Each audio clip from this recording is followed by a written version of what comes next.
I mean, here in San Antonio, Popovich has Mm. some good lines. He's Coach Popovich. He has some bad lines too, but one of his good lines is like, people ask, how did he end up in the Hall of Fame for coaching? He's like, yeah, like I drafted Tim Duncan and then I didn't die. Like, it's kind of what he talks about.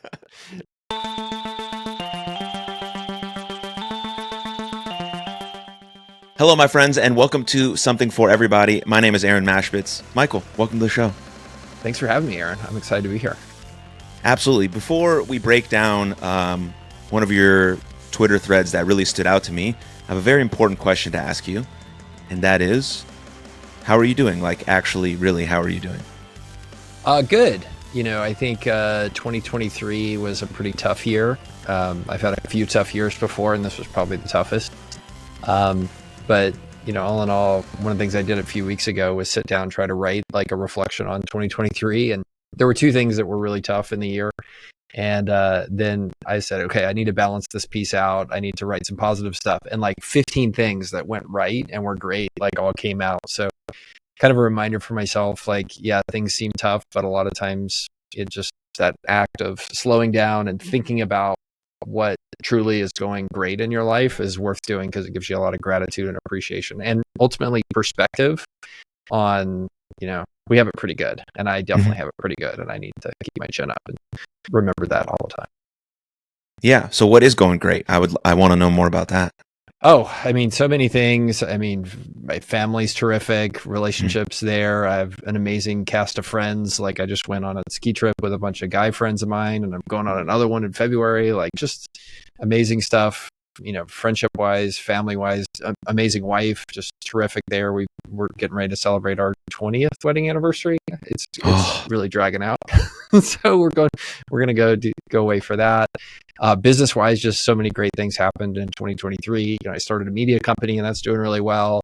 We started a CEO peer network called ScalePath. That's doing really well. They're up over 100 members. A software company I started in 2017 raised $88 million this year. Like, just like really good stuff. Like, so anyway, and my list is long. That's awesome. That's awesome. Where did you go skiing? Because me and my fiance, we just got back from Aspen. I did not ski. She loves it. Okay. She's good at it. I haven't convinced myself that I want to do it yet. But where were you at? We went to Copper Mountain. It's nestled between Frisco and Vail, west of Denver. So you fly up to Denver, then you drive for 2 hours west, and then there's a magic mountain with little chairs to take you to the top, and then you slide down. Nice. Yeah, we were close to each other. I guess we're close to each other now too in Texas, but awesome. Yeah. Yeah, so like I said at the top, you wrote this like amazing thread, and I think it's perfect because you just talked about some of your successes. Now we can dive deep into some of the lessons you've learned about owning failing businesses. There's 10 points here, and we'll just start with number 1, which was, it's never one thing that kills a business. Ultimately, it dies because it runs out of money, but that's almost always caused by a confluence of factors. So what was that first one about? Yeah, I think when you read articles about companies that go out of business or fail, I mean, like, what you see is the reporters always kind of look for the one factor. Where's the smoking gun that like murdered this thing? And what I've learned when you look at distressed businesses, it's never like, okay, this one thing killed it. It wasn't Japanese competition, for example, right, that killed the auto industry or whatever. Like, it turns out it's like the souring of the economy, the increase in interest rates, a change in the labor pool, and all those things together tend to be the things that like go and kill a business. And so that makes it actually really hard as a business owner, that you're trying to, first and foremost, like, you want to make money, but before you even do that, you want to make sure your business doesn't go out of business. Like, you have to be like not only watching for like, is there one big thing that's going to kill my business? Because it's not. It's like, okay, what's happening in the entire universe of this business, and I need to make sure I keep my tabs over, on all of those things. Yeah, it makes me think about a sports team, because that's just what I relate everything to, because that's where my brain goes. It's like always the head coach of the team always gets fired. And right. Now sometimes, yeah, it might be his fault. He might be doing some play calling wrong, or he didn't pick the right personnel. But usually, like you're saying, right, there's more stuff involved. Maybe it's a culture issue. Maybe it's there wasn't enough team chemistry, or they didn't focus on one specific area that they needed to upgrade in terms of their team personnel. Like, so it's always a lot of things, but one person ultimately, when money is involved has to take the blame, I guess. Yeah, for sure. Or the GM makes some bad picks, or or you just get unlucky. I think that's the other thing people really don't give enough credit to in business and in life, is just how much luck affects things, right? And I was with my buddies at the ski trip that we were just talking about, and like we were talking about the 737 Max stuff happening, right? And like a lot of things that are screwed up about the 737 now is because of choices that were made by the designers 50, 60 years ago. For example, it's a really low slung airplane, and that has caused them to move the engines around in weird ways and all this kind of stuff that's made the plane just an oddball. But the reason it's so low slung is when Boeing was first designing the airplane, they wanted to have it so a person at a rural or a small airfield could load it from the ground without any special equipment. That's why they made the airplane so low. They didn't have to make it so low to the ground. And so like just that little decision that some designer made like 60 years ago to meet this one small edge customer requirement, which wasn't a big deal then because the engines were smaller, turns into something that's cascaded into all this bad luck now that shows up in, crashes in Africa and all this kind of stuff. So anyway, I just find that fascinating. And the same thing happens to business. You have a key employee get cancer or whatever, like that's just bad luck. Like sometime that's going to happen to you. And, that also just is always part of my mind. Whenever I'm successful in something, I'm like, oh yeah, I got a little bit lucky in all this no matter what. So I'm going to be like, I'm not going to get too high on my own supply when there's W's. Yeah, the luck factor is, I think about it all the time. I'm like, because I feel like my life is like, I feel like I'm very, very blessed in a lot of different ways. And I'm like, well, why me? And then that right. Why me turned into like, why now I have a responsibility to like morally to like try and do the best I can to try and make a positive impact on one person, because I feel like I'm so lucky with this life and my parents and this brain and body and all of these sorts of things. So it's so interesting when people say that when they reach like sort of the top of the mountain, they're like, yeah, I did it all by myself. No one helped me along the way. Like that can't actually be true. Like you may have felt like you were on an island because you were putting in so much work and some of that work is really lonely, but man, like a bunch of stuff had to go like just right for you to really reach that pinnacle. And I think being able to just admit that some of it was luck is important, just like you're saying. Look, I got super lucky. My parents were amazing parents. I was born in the United States. I was born in Texas. We talk about like where you're born matters a lot. Like, were we born in the coal country of West Virginia, or was I born in San Antonio, right? Like, or Dallas? Like, those are all huge luck factors. And that's not even getting the stuff that happens later in life, like the people you meet and who your parents know, or who just happens to seat next to you at freshman year composition, right? In college. All those things are hugely impactful. And I think I agree with you 100%. Anybody that doesn't understand the impact of luck on their outcome really probably deserves to think that way, I guess. Yeah, I guess. Yeah. All right. Number 2, the end can sneak up on you. You're like the frog that doesn't notice the water heating up. You build a business on tailwinds, but they shift into headwinds over months or years. Then the last few weeks are holy crap, and then it dies. Yeah. Have you heard there's an interesting line about that was spoken at, I forget who, it may have been Twain or somebody else, but it's basically like he said, like this at a funeral, he said like this gentleman died the way most men die, slowly and then all at once. And, I think that's kind of the same thing, right? Like if you look at a business, okay, well, a key customer leaves, and then a second key customer leaves, and then an employee leaves, and then, it kind of sneaks up on you, and the signs are kind of like a healthy person, right? First thing your eyes go, and then your hearing go, and then you stop moving, and then you stop eating well, and then suddenly like you get on a downward spiral, and it all happens very quickly. But if you're not paying attention to each of those little signs, like they don't all make sense, right? And then you just say, oh, this is just a bad thing that happened in the business. But in retrospect, you look back and you're like, oh, like all that snuck up on me. I didn't realize how bad things were, at the moment of owning the business, for sure. And as a business owner with like, some people have basically the CEOs and do everything. How do you notice those little things along the way? How do you pay attention to those small details when maybe you're focused only on the macro instead of the micro? Yeah, I mean, that's part of my job as a board member. I mean, I think fundamentally board members have a fiduciary duty. That's how the role works, to make sure the thing is there. And as I continue to learn and grow as a board member, I'm getting better at this. And some of it is just like in retrospect, looking at it and saying like, oh, like I should have seen the signs that we were going to have a cash crunch 4 quarters from now, or I could have seen that this one key customer was like a huge risk for us. And I think that's, to me, I can't think of a better way to start to learn those things than through experience. But also, I think having mentors who've been through some of these things before, and talking through with them and saying, okay, well, here's what's going on with my business, or here's what's going on with this company I'm on the board of. Having those people around who've seen it before is good. So I don't know if I answered your question or not, but like, there's no real way I figured out how to do it other than try hard and experience. Yeah, I mean, I agree completely. There was no way for me in baseball to know how I was going to handle striking out 4 times in a game until I struck out 4 times in a game, And so as you progress in sort of making money or your business or in sport or in business or whatever the case may be, you have to experience those failures. But another way to learn from them a little bit quicker is, like you're saying, to learn from someone else who did the exact same thing. Then you can mesh it into your story.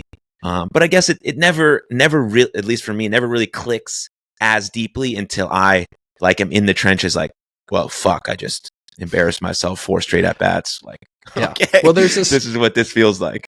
There's this whole category of knowledge of things that, I'm almost 50, that I've learned that I understand intellectually, but I don't truly internalize them until I experience it. Mm-hmm. And, people, like some of the lessons from owning failing businesses, yeah, like I could read that list, and until I truly experienced what some of the other stuff we're going to talk about is, the roller coaster and stuff like that, it's, you don't really know it until you do it. And that's one of just the unfortunate realities of life. 28-year-old Michael, 20 years ago would not have agreed with you because he thought he knew everything. But 48-year-old Michael is like, yeah, so you got to see some stuff to really understand.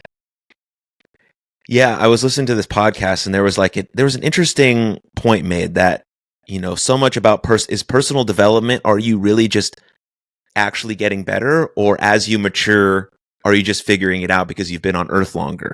And I'm not sure if I'm making that distinction well enough, but like, do you get what I'm saying? Like, are you actually getting better, or are you just getting older?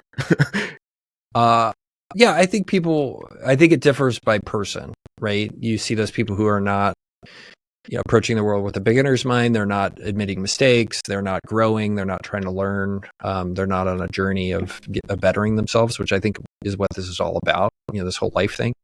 But you see people like that, and yeah, they're just getting older. Like they stopped growing intellectually and capability at 25 or 35 or even 15. And there's a lot of those people. But I think, there's other people that you do get better because you have the right mindset in terms of how to approach it. You understand you don't know everything. You know that the default of the way the world works is mostly gray and not black and white. And you just understand that those are kind of the fundamental ways of the world works, and have the humility to approach it the right way. I think there is a group of people that get better. I feel like I'm in that bucket because I see myself making better decisions than I did 5 years ago or 10 years ago or 20 years ago. And yeah, and I could be wrong, but I'm gonna go with my take on it. I like feeling like I'm getting better. Yeah, me too. When I work with athletes, I try to get them to drill down on the number one thing they can focus on, which is being the best at getting better. Yeah, that's totally fully in your control, outside of the coach, whether you play, your scholarship, how much money. Like, some of that will come, and you want to influence those factors because they're important. But every day I can be the best at getting better. And over time, it's probably going to be pretty good for you. Like, if you actually are putting in those correct reps and having the right people around you and things of that nature. So it's very cool to have that sort of control and influence and know what could come up from it. 100%. No number 3 from me. Oh, go. Yeah. Number 3, the skyscraper effect. What's the skyscraper effect? Yeah, so the skyscraper effect is really interesting. What economists and historians have noticed is right at the time of a society or a country reaches its zenith, and then the decline begins, is almost always when they build like a giant building, right? So So if you go look at like what happened when the Empire State Building was built, well, they finished it right when the Great Depression started.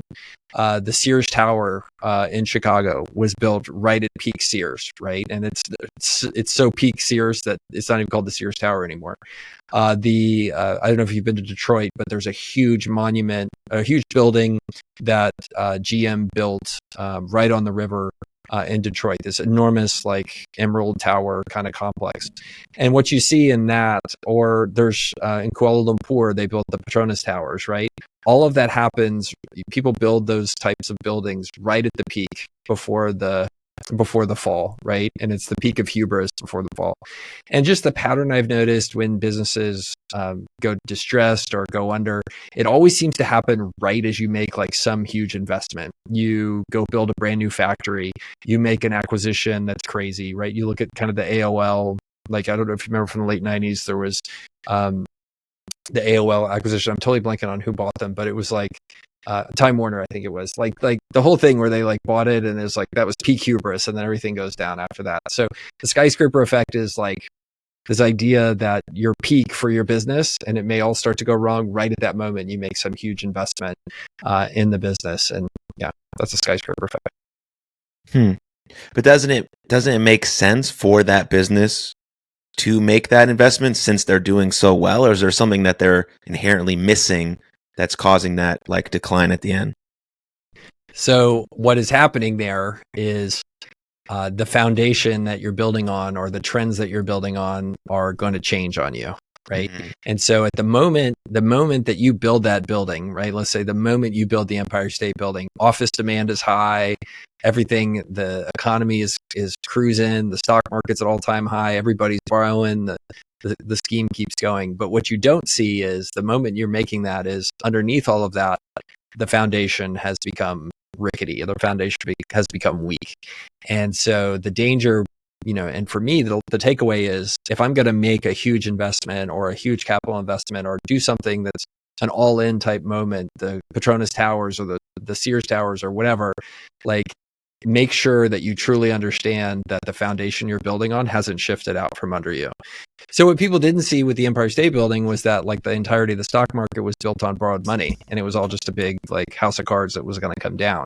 And when they started to go build that building, what they should have done before, of course, the Empire State Building, if my memory serves right, went bankrupt during the Great Depression, like what they should have looked at is, okay, what are the fundamentals we're building on, and our assumptions around that really true?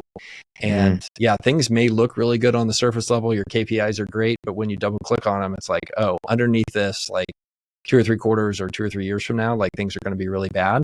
And I always do that now before I make big capex into a business like that. Yeah. So do you think people are blindsided by the success, that they're not seeing the full picture, and they haven't dug deep enough into the foundation to know that it's a long lasting thing, but they're just like, oh, we're crushing it right now, let's go all in. And then, sort of having those blinders on. Yeah, that's human nature. And that's why crowds do what they do. That's why we have cyclicality in markets. Like that's the nature of humans, right? Mm-hmm. You look at what happens in the financial markets. It's not because financial markets are wired to be cyclical. It's not because they're wired to have euphorias or manias or any of that kind of stuff. It's because there's people behind them that are fundamentally flawed and irrational creatures. And we do dumb stuff. Like we think because something has always happened and everybody's getting rich, well, we're going to get rich too. So we go with the wisdom of the crowds and all that. And so also people make a lot of money because humans are irrational, right? If you're willing to be contrarian to what's going on from everybody else, you sell when there's a mania, you buy when people are, irrational about selling stuff. Like that's opportunity there as well. But yeah, that's human nature is the short answer to your question. Yeah. Yeah. It makes it very interesting and hard to predict. So those who have been really consistent, like yourself, it's even more impressive, I think. I just try to ignore everything. I just worry about fundamentals and bottoms up. And it's like, people are like, what's going to happen to interest rates? I'm like, I don't know. What's going to happen to the global markets? I don't know. Well, what do you know? Well, I know that customer right there is going to keep wanting this thing. Okay, cool. Yeah. Let's bet on that and we'll keep moving. Yeah, that's good. Number 4, you take it personally, usually with shame. You look back and see all the things you did wrong. We all deserve to give ourselves grace and forgiveness for our mistakes, but you'll feel like a moron. and that you let people down who believed in you. Oh, 100%. Yeah, like you talk to anybody who has owned a business and failed. You can see it in Twitter too. Like people when it rarely shows up on Twitter because the algorithm doesn't like it, but people who talk about, running a business that went out of business or they failed about that business, it's never about the money that truly pains them, right? It's more about like, I let my family down, I let the employees down.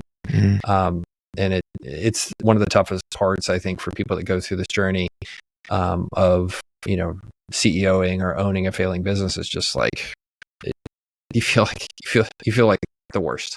Like you can't be objective about it, unfortunately. No, it's so true. You just feel like, for lack of a better term, you feel like a real piece of shit. Yeah.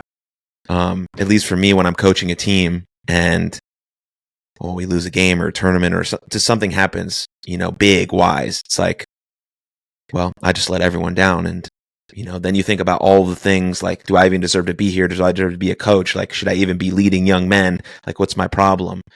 All of those thoughts come racing in because the thing is so fresh, but it still holds true. But there's some things you can do to pick yourself up, to learn from it, all of those important stuff. But initially that feeling is like, there's no avoiding feeling just like crap about it. And, and then you think about other people's families and how they're going to take care, like all of that stuff that I'm sure you've experienced extremely firsthand. But so yeah, that's a good one. Yeah. And nobody knows the decisions that you should have done differently better than you do. Right? If you're the CEO who, ran GE into the ground or whatever, like you can look back and be like, I totally should have done some stuff differently. And that's okay. I think some of the stuff we've talked about earlier in the podcast about luck and about, confluence of factors. Sometimes it's just, you have to give yourself a little grace where it's just like, oh, like things were inevitable or I did my best at the time. And all of those are reasonable ways to mitigate feeling terrible about it. And it's also okay to feel terrible about it. People will initially tell you like, hey, don't feel bad about that. Well, actually, it's totally natural to feel bad about it. And it's totally natural to feel like, a personal sense of shame about it. But then the key thing is like, how do you deal with that afterwards? Like, how do you think about your feeling of shame and how do you react to that? And how do you go on with your life afterwards and go through the 5 stages of grief and all that kind of stuff? And yeah, I think it's a complex and very interesting thing. And the key thing that is all about how you react to it. And coaches, in your shoes, I think have such a cool opportunity to model healthy response to failure for the players. And the same thing goes for business owners. And it's a fun and interesting challenge to live life well in that way. Yeah. Yeah, you should absolutely feel it. Like, because if you don't, you're probably like, if you don't feel any emotion, you're either numbing it too much or you're a psychopath. And both of those things are not very good, but Neither's healthy. Neither is healthy, but you cared about the thing. And it's it's after you get heartbroken or you break up with your partner, like it's okay to be sad, like, and disappointed. Now, if it's like 6 months down the line and we're still wallowing in it and we haven't addressed it or looked at it or, got out of the house or moved our body or started to eat better, whatever the case may be to make us feel better, then that's an issue. But like 20 minutes after the thing is happening and someone's like, yeah, forget about it. Like, no, are you sure? Like, this is something that I really, really, really, really cared about. And so I think that's important too, which leads directly to number 5, which is what you already sort of mentioned, is how you react is what matters, right? Failure is nothing to be ashamed of. Fail poorly, you should be embarrassed. But do you stick to your values? Do you treat others around you well? Are you truthful with them? Leave it all on the field. You can choose to go out with your head high. Man, that's beautiful. That's like money right there. Yeah, I think you could use that with sports teams, maybe. 100%. Yeah, I think that's a microcosm of life, in my opinion. Like, the beauty of life is things will go well, and the only way you really appreciate things going well is because things go poorly in parallel. And life is all about how do you react to those moments of good and bad.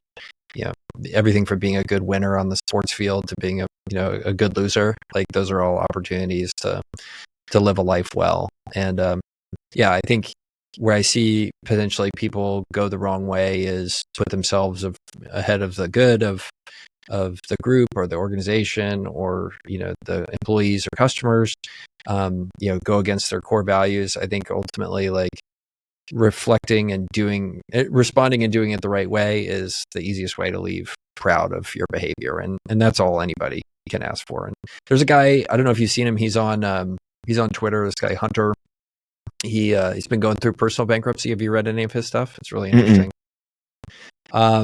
Yeah, I'm totally blanking on his last name, but he basically has been live tweeting his personal bankruptcy. He left Amazon, went and bought a bunch of businesses too much too soon, probably did a bunch of personal guarantees, and then all the businesses went to crap within the span of a year, and ended up running out of money, personal bankruptcy, all this kind of stuff. And to watch how he's reacted to the whole thing has been really inspiring. And I think he's modeling kind of the behavior that we should all have when things go poorly, owning a bad business or losing a sports competition. Like, how you react is what matters, and I really believe that. Yes, it's everything. Oh, it's so important. Yeah, I'm coaching a 9U team this year, which is the youngest age that I've ever coached. And I'm excited for a couple of reasons. One, I just love baseball and being out there with kids, but I have to get really good now, even better than I thought I was at controlling my emotions, at being able to line my words up with my actions. Because, 9U, they're probably going to run the wrong way. They're going to throw the ball here and here. It's going to be great, right? But I have to be able to model that behavior. Like, how do I want them to respond to something that happens? Because 9-year-old kids aren't really listening to what I say. They're looking at how I act about everything. And so I'm excited for that challenge and to be able to help them, develop that mindset moving forward. So the response is everything. And so that's a beautiful take on that. Amen. Here we go. Number 6. Business shutdown is a roller coaster. Trying to keep a company alive, there will be moments where it looks like there's hope. Then 12 hours later, the door closes and things get worse. It will happen over and over and over again, maybe for months or years. It's super exhausting. Yeah. I have a friend who has been trying to keep a company alive for 14 months now. And he finally just succeeded, by the way. Oh, yeah. Came through the other side. But every week, it was hey, okay, well, we're going to be able to make payroll for the next month. This customer has come through and they're going to pay us. Well, oh, sorry, the customer budget just got canceled, and happens the very next week. Oh, hey, the week after that, hey, somebody is going to buy our business. They were coming through. Oh, just kidding. They gave up. The next week, it's just this roller coaster of moments where you're I think we can make it. I think we're going to get through it. And, I've just watched it over and over again. And the interesting thing is, and I think I talk about it, the next thing is the byproduct of what happens when you go through months of hope and then let down, hope and then let down, hope and then let down, is that eventually everybody goes through that process, that roller coaster, and it's just debilitating. You're going through that process of what's happening, and I guess I don't want to spoil the magic of the next tweet that we're going to go through, but what it does to the people is really interesting. Yeah, I mean, basically we'll just pop right into the next one, which is business failure will impact your health and life. When things are imploding, it will affect the rest of your life. Having a support system is what matters. Invest in family, friends, and community when times are good. They'll be there when things go poorly. You need them. Stamp that fucking tweet, put it on your mirror, look at that every day. Invest in family, friends, and community. Wow. Yeah, perfect. Yeah, it's entirely right. And a lot of that happens and needs to happen before the business goes poorly, right? You have to be investing in that stuff for years to where you can go draw on good health, you can go draw on good relationships, you can go draw on good family, and be able to go to that well and ask a bit when you're going through a tough time. And the times I've gone through this, my family, I'm open with them. Hey, here's what's going on. This is crappy, whatever. And they will rally around you and be super supportive, right? And I've gone through journeys where it's company's about to run out of money and you're trying to keep it afloat and keep it going. And there's nothing better than being able to be transparent with that with your spouse or your family or whatever. And they'll help you with the little things, and that can help try to keep you in balance. It's impossible for it not to affect you, is my experience.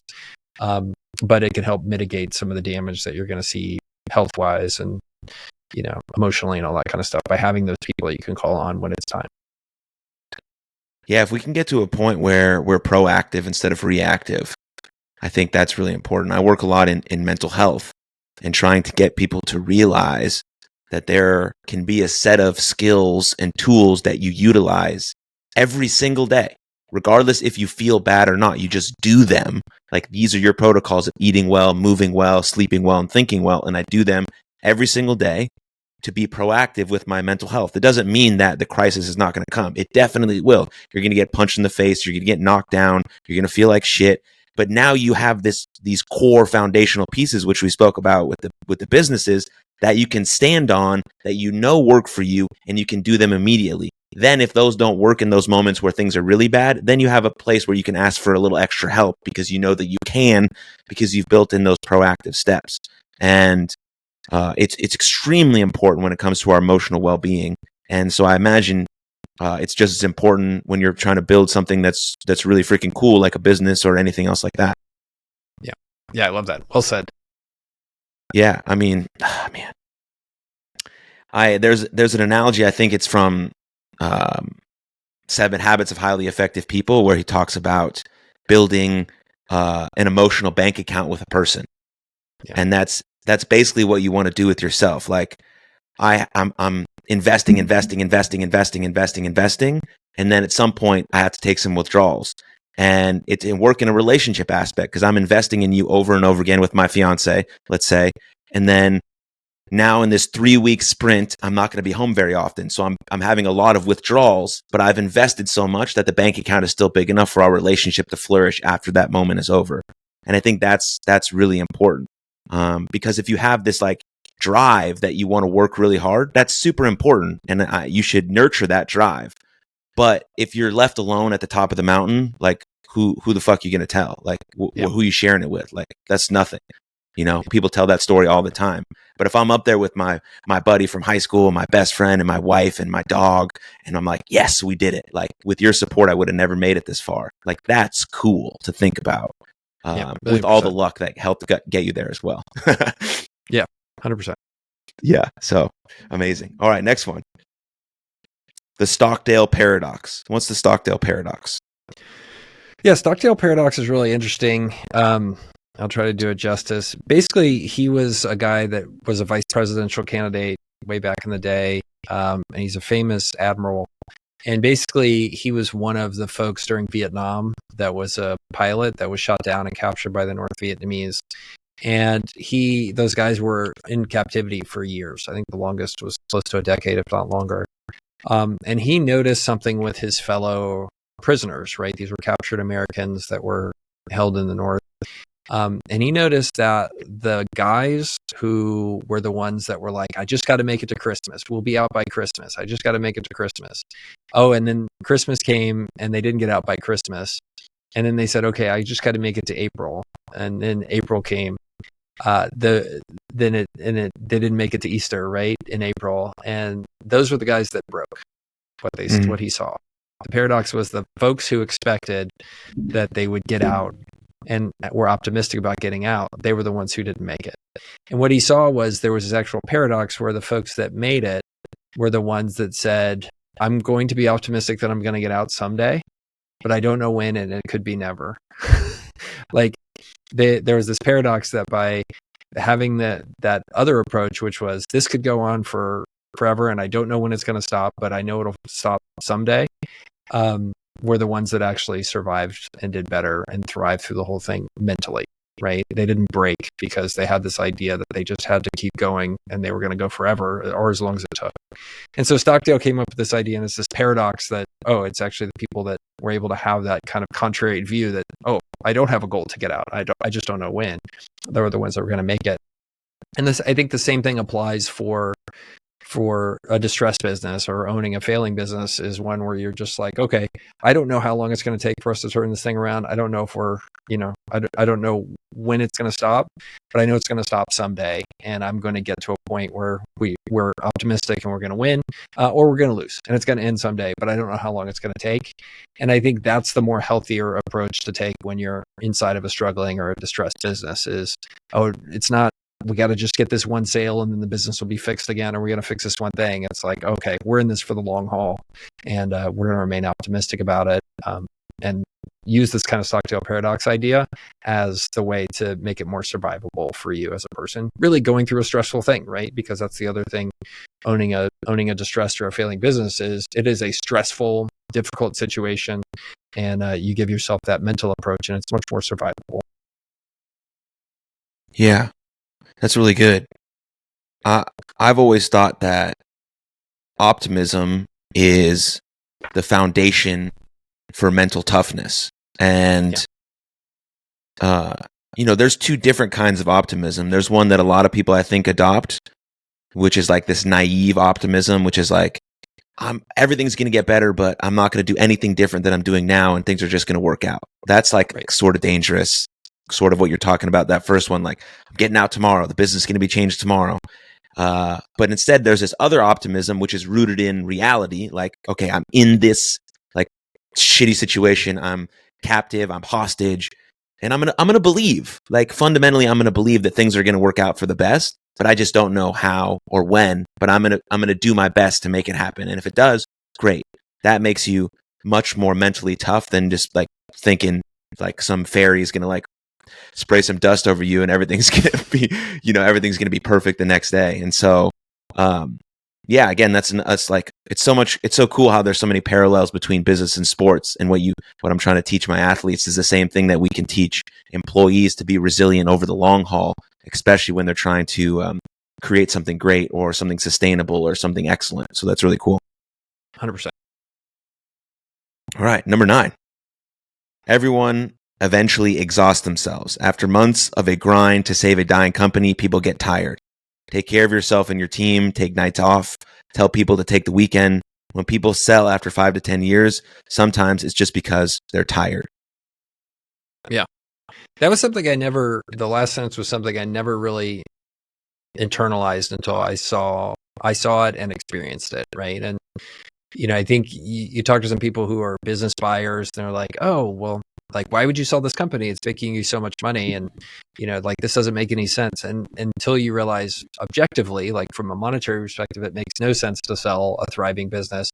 But at a certain point after 10 years, you'll talk to some people and they're just like, yeah, I've just had enough. Like, I'm ready to move on to the next thing. And this emotion, because the emotional tax of owning this business, I'm just exhausted. And the challenge with a good business is it costs you some emotionally, because every day, just like being a coach, there's little struggles that you have to kind of just like keep your mouth shut and just like take the hit because you want to win in the long term, and those cost you. Now that's one thing when it's a winning business. When it's a losing ass business that's struggling, like your every day is like a huge emotional tax. Mm-hmm. And I've watched teams go over month after month, and just like eventually the tank empties. And I realize that's a real thing, and I have much more grace and appreciation for it now than I did years ago before I saw it in practice.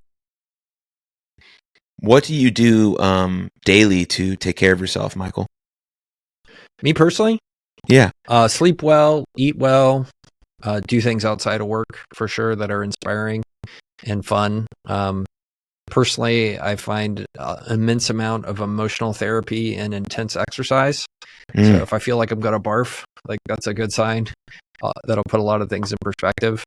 But yeah, I'm a big believer in mastering the fundamentals of health and wellness to prepare your kind of platform. And the platform being like your mind, like your emotional state and your ability to make decisions well and all that kind of stuff. And so like, I'm very much just like, get the fundamentals right. Sleep well, eat well, work on things that are inspiring, take long walks with your wife, that kind of stuff. And, all of that by itself is hard enough to get right before you start adding like green juices and smoothies and supplements and shit like that. So, yeah. Yeah. You want to be brilliant at the basics for sure. Have you always prioritized sleep, or is that a new thing for you? New thing. I went through my 30s totally sleep deprived. I was in the more is better camp, and now it's do less but better camp is where I think I am. So really, really prioritizing sleep is something I did like 3 years ago, and I feel like a different plan. I feel like I'm a different person. Right? It's unbelievable. Yeah, and I don't know if you've studied kind of some of the generational differences. It may be showing up in a number of the kids you coach and young people you coach. But studies recently have shown that teenagers and people in their early 20s are a chronically sleep deprived group. Like the amount of hours on average that a teenager is getting now is 1 to 2 hours less than when I was a teenager. And a lot of it is because they're up late on their phones.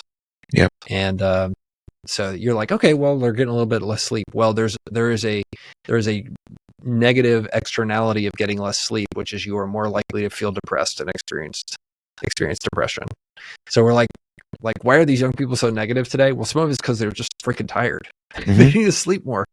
And, it's really underrated, but also kind of sad. As I kind of watch people who are so unhappy, I'm like, are you sleeping enough? And a lot of times the answer is, no, I'm not. So.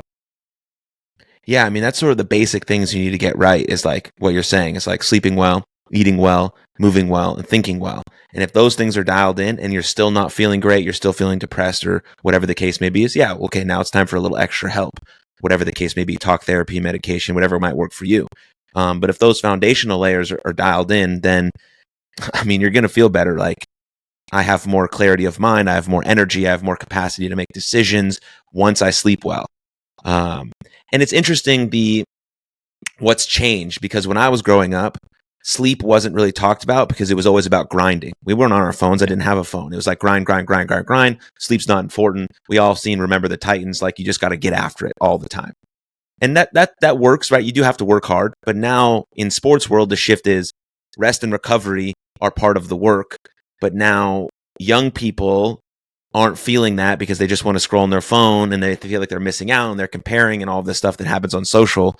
And so there's no like hustle culture so much anymore. Well, in some aspects of the internet there is, but I think we need to there's a huge shift in talking about the phone and how to control some emotional parameters around it. But now we need to really focus on, all right, let's dial in the sleep. Let's really prioritize that and then try to elevate ourselves from there. So it's huge. It's changed my life for sure. 1,000,000%. Have you heard the John Wooden, the UCLA basketball coach? Have you heard about him and tennis shoes? Have you heard that story? Oh, I love that story, but please share it if you haven't. Yes. Oh, well, if your audience has heard it a million times, then I've never shared it on this podcast. No, not once. Well, so I think it was Kareem Abdul-Jabbar talked about it. He's a famous center, and he went to UCLA for college to play basketball, and he was a huge star coming in, big prospect, all this kind of stuff. And John Wooden was the famous UCLA basketball coach for decades, led them all these championships and stuff. But the very first day of practice, he would welcome in the new players, no matter how good or how talented you are coming in. And the very first exercise they did was him sitting everybody down in a circle and teaching them how to tie their shoes correctly. And you're like, this is bizarre. Like, why is he teaching them how to tie their shoes correctly? But ultimately, he was tying it back to a lot of what we're talking about here, which is so many people want to worry about all the expert moves and worry about the complex things and the high difficulty things, when in reality, like, none of that matters if you don't get the foundation right. And sleep and eating well and having good connection in your community and all that kind of stuff is the tying your shoes of life. And a lot of people just skip it. And to me, I always love that story because it's just like, okay, like, before I get fancy, like, I just make sure I get the fundamentals right, and then I can start to get fancy after that. Otherwise, you just build a house on a rickety foundation, and it's always going to fall down if you don't get the fundamentals nailed in first. I love that story. It's like the perfect thing. Superstars coming into the locker room thinking they're about to do all this stuff with the best coach in the world, and he's like, "We will work on putting your socks on and tying your shoes today." Socks.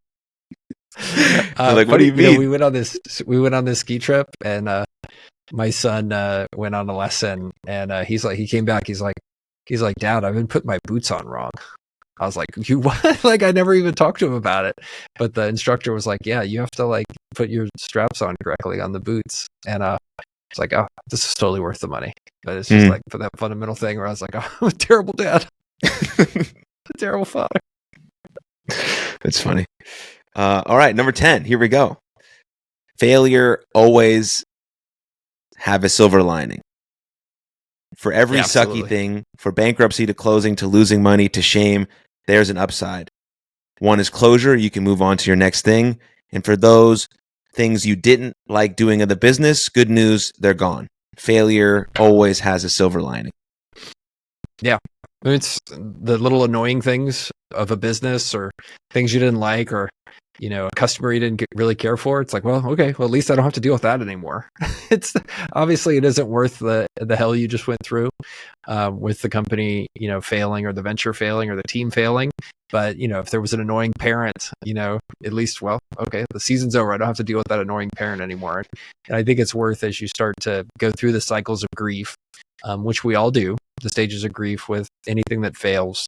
And as you get to that, you know, acknowledgement phase at the end, the acceptance, you can be like, well, I'm going to accept that the thing went poorly, but I'm also going to be optimistic and thankful that some of the crap I had to deal with, I don't have to deal with it anymore. So I put that as number 10 because I just wanted to leave on a positive note. You know, there's always an opportunity to just get back up, dust yourself off, try again. And yeah, just like everything else in life. Yeah, I mean, the people who succeed aren't, I mean, some there's like the, you know, the best in the world, they just got it figured out. But most of us who succeed just kept trying. It's not that we were smarter or better than anyone else. We're the same. We're the same. We have this. We have the same flaws. We have the same weird tendencies. We have the same overthinking and the FOMO and the comparison and all this stuff that comes with being a person. But we just kept getting back up and we kept trying.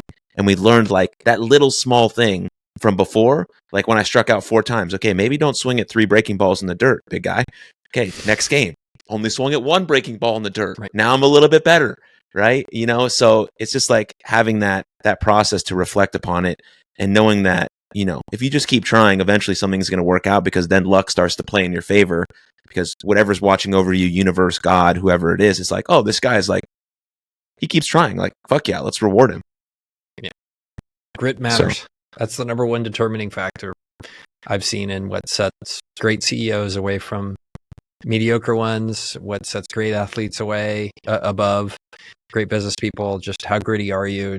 How do you respond to failure and get back in there and just try to do better the next time because you care? And that's the biggest separator. People ask, like, what's the number one determinator of CEOs in my world, and who succeeds and who doesn't? It's who's the grittiest. The grittiest ones do better every single time.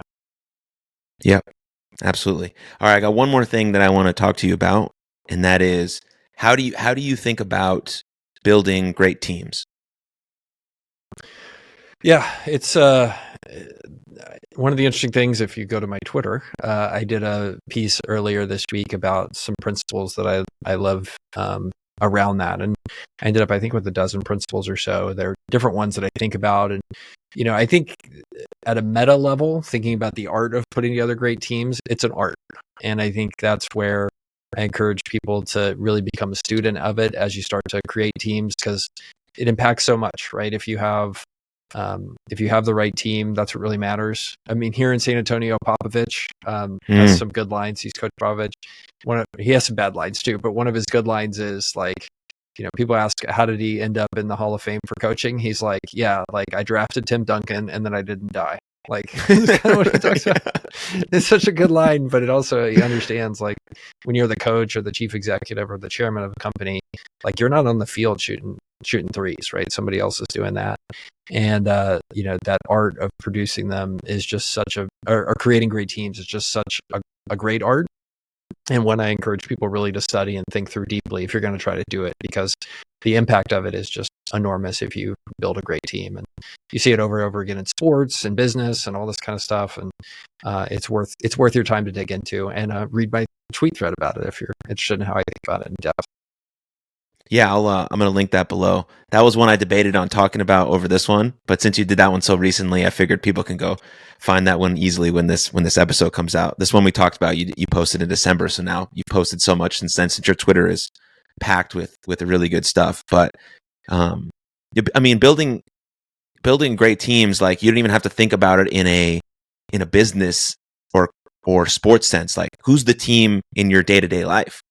Like, and that team definitely doesn't need to be 700 people. It can be like 3, and you can just nurture and build those relationships like that are so beautiful and long lasting and reciprocal and cooperative, and like, wow, how much value can that add to your life? And then you can learn how to do that on a broader scale if you want to enter into that world. But I'm sure, as you would agree, like everything in life is built on good relationships. Absolutely is. It's all yeah about, so like yeah it's all about that. And you even look at some of the people that have been vilified in the press, like Charles Koch, who's been really poorly portrayed. And I don't know him, but I do know that when you read the books about the Koch family and him in particular, and you read the books that are even like hit pieces, like even those hit pieces are like, people loved working for Charles Koch. And it's like, oh, like there is something, this idea of building great relationships, creating win-wins with people and trying to do best by them, that pays off in life enormously. And you look at all the great leaders in history, like they won eventually because they started by building amazing relationships with the people around them, and then a movement happened, whether that's a corporation or a political movement or a societal movement. It all started with them developing close relationships and building win-wins with people from the beginning. And it's a cheat code in life if you're able to do it. Absolutely. Then you have trust and you have culture, and like, oh, it's like, man, that's what I'm getting married in September. And Nice. Speaking of teams, my best men are the guys that I played baseball with for 3 or 4 years in college, because we're in the trenches together. We're trying to figure out girls and how to make time management, and if we should study or if we should go out drinking or if we should play baseball. Like, we're making all these decisions together and making a lot of the wrong ones, but also making a lot of the right ones, but doing it together and, growing and maturing in our lives. Now, a lot of my friends are having babies and I'm getting married, and it's like, wow, we've come so far, but like, we can talk about these things in different ways. Like my buddy's about to have his second kid, and eventually when I have a kid, I'm going to ask him for like advice. Like, how did you do it? What things should I look for? Like, and I can only do that because we've built a relationship over the last 13 years, which started off with, partying. Now it's like a little bit different, but it's a cool transition to think about that. And you can only nurture those relationships if you give them the space and time to actually, be your authentic self and express that and evolve as you go. So I think it's, the cheat code. I think that's the perfect way to put it. It's the cheat code for life. Amen. I love that phrase. Yeah, it's perfect. If there was a hack, hacks don't really exist, but if there was one, it'd be relationships for sure. Yeah, hacks just definitely not being stupid. Yeah, fair enough. Yeah. I know people can go to Twitter to find you. We'll link that in the show notes. But is anything else that you want to lead people to, or anything else that you want to end this conversation with? Yeah, go to my website if you can. We spent a lot of effort on it. It's girdley.com, my last name. We have a free newsletter that we put out. The reason it's free is because people pay me to advertise on it, but the content's good. I've got 30,000 people or so that get my weekly email, so really there. And then I'm going hard on YouTube this year. I've done 20 or so long form videos, and you can go watch my journey of being terrible on YouTube to being kind of okay now. So if people want to go search for Girdley on YouTube, I am on there, and would love it if you could join the 1,200 other people that subscribe to me currently. Fantastic. Absolutely. Yeah. Well, I appreciate your time, Michael. And it was really great hearing your insights, and you explained all those insights to me. So thank you. Absolutely. Good luck with your marriage and wedding and all that stuff. It's so exciting. So keep us posted on that. Yeah, thank you. If you enjoyed that episode, please click here for another full-length episode of the podcast. And please don't forget to subscribe. But above all else, most importantly, please take good care of yourselves and others. And I'll see you next time. Lots of love. Cheers.